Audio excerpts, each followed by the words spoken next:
Back to the DIY all around Autotex car repair channel. Today we're going to be doing a starter on a 2010 Nissan Armada. I believe it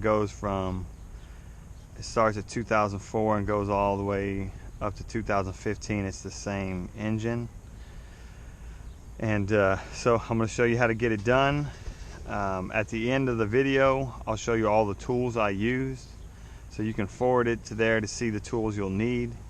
But I'm just going to go step by step, kind of show you how to do it. The starter's actually in the middle underneath the intake, so the intake's got to come off. We'll start off with the cover, which is two 10mm bolts, and just comes off.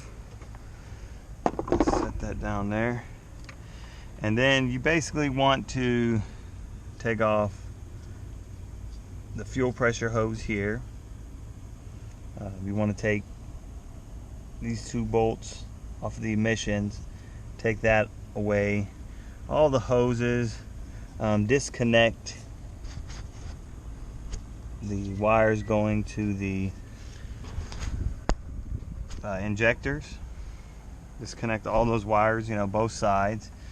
You want to disconnect this. Be careful with these because they can break very easily, these hoses. What I usually do is disconnect them down here. They don't usually break off down there.